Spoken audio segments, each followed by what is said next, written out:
Bisan kun holiday na sinati igihapon ang bugat nga dagan sa trapiko sa lungsod sa Konsolasyon na nining unang adlaw sa implementasyon sa ilang traffic scheme. Apan mayor, nanghangyo og pagsabot sa mga motorista kay gipangitaan og pamaagi nga masulbad ang suliran sa trapiko. Gideploy hinuon ang mga traffic enforcers sa maong dapit aron sa pag-assist sa mga motorista. Ang report ni Nico Sereno. Sa unang adlaw sa pagpatuman sa no left turn policy, makita ang mga barrier sa tibok stretch sa highway. Ang gikan sa mga interior roads, patuuna ang trapiko pag-abot sa highway o gidili ang paglabang sa pikas lane. Daghan ang nabaguhan sa palisiya. Samot tayo noon. Kaya kag kag merkado Konsolasyon, ato ka mugawa sa Pitogo. Naunsa na yung pangunahuna niya.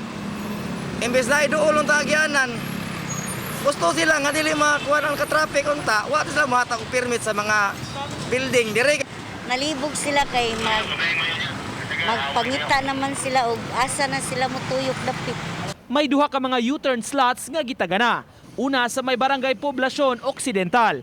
Apan mabantayan nga maungot ang traffic kay maapektuhan sa pag-U-turn sa mga sakyanan. Ang lain nga U-turn slot adto sa may barangay Pitogo nga susama sab og sitwasyon. Nag-aginod ang mga sakyanan gikan sa Liluan aron hatagan og higayon pagtuyok sa uban nga mga sakyanan. Lison kayo tuyukan, layo kayo. Tungod ani niyang island. Epekto ninyo, driver. Gasolina. Kaya pasahero, inikliti. Kung daghan ang nagyawyaw, doon na say nakasabot sa kabag-uhan. Basin may effective, basin lang. Hinaot lang ta. Samtang sa barangay Yati, Liluan na ang lain nga U-turn slot para sa mga dagko nga trucks o buses. Sa kadako sa nag-U-turn sab nga mga sakyanan, maapektuhan ang trapiko paingon sa direksyon sa syudad. Nag-deploy hinuon og enforcers sa dapit.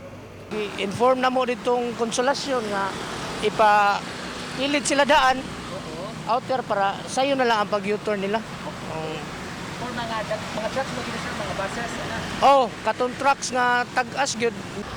Dili instant o dili magic ang solusyon nining problema sa trapiko sa lungsod sa Konsolasyon apan gipasalig sa mga opisyales nga padayon sila nangita og remedyo aron sab kaalibyuhan ang suliran sa mga motorista.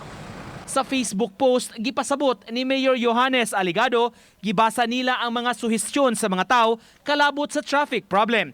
Gisaad niya ang padayon nga pagpangita og solusyon sa kagamhanan. Ang bag-ong palisiya sa no left turn sa Konsolasyon nasabutan tali sa meeting nila ni Governor Gwen Garcia, Mayor Aligado, uban si Liloan Mayor Cristina Frasco ug taga DPWH. Uban ni June Solon, Nico Sereno, Balitang Bisdak.